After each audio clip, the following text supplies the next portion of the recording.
आखाती देशांमध्ये जे युद्ध सुरू आहे त्याचा आजचा 27वा दिवस आहे आणि त्या सगळ्याचे परिणाम सध्या राज्यासह देशभरामध्ये जाणवतात।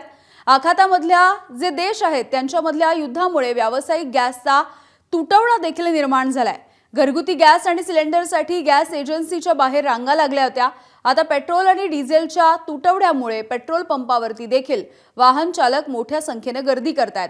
नाशिक जिल्ह्याच्या नांदगावमध्ये पेट्रोल आणि डिझेलसाठी कॅन आणि टाक्या घेऊनही लोक उतरलेले आहेत। तर जालन्यामध्ये पेट्रोल पंपावरती गर्दी झाली आहे, त्यामुळे गोंधळही उडालाय। पोलिसांना देखील या सगळ्यामध्ये हस्तक्षेप करावा लागला।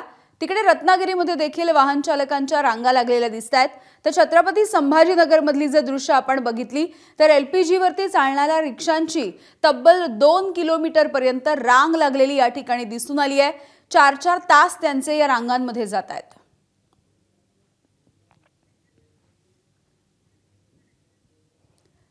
इस्रायल आणि इराण या आखाती देशांमधल्या वाढत्या संघर्षाचा भारतामधल्या इंधनाच्या दरवाढीला मोठा फटका बसलाय।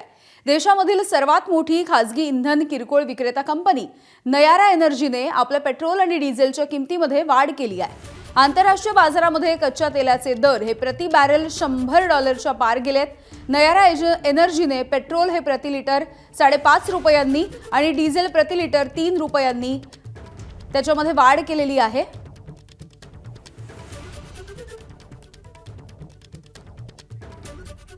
दरम्यान कोणत्या शहरामध्ये किती इंधन मर्यादा सध्या घालून देण्यात आली आहे जाणून घेऊया। छत्रपती संभाजीनगर दुचाकी असेल तर 200 रुपयांचंच पेट्रोल तुम्हाला मिळेल। 4 चाकी असेल तर 2000 पर्यंतचं पेट्रोल किंवा डिझेल मिळेल। नांदेडमध्ये दुचाकी असेल तर 300 रुपयांचं पेट्रोल, 4 चाकी असेल तर 1500 पर्यंतचं पेट्रोल डिझेल। परभणीमध्ये दुचाकीला 200 रुपयांचं पेट्रोल दिलं जातंय, 4 चाकीला 2000 पर्यंतचं।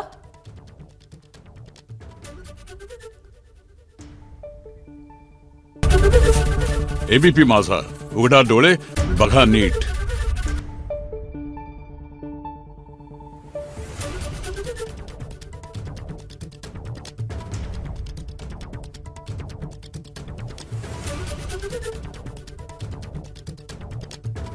Thank you.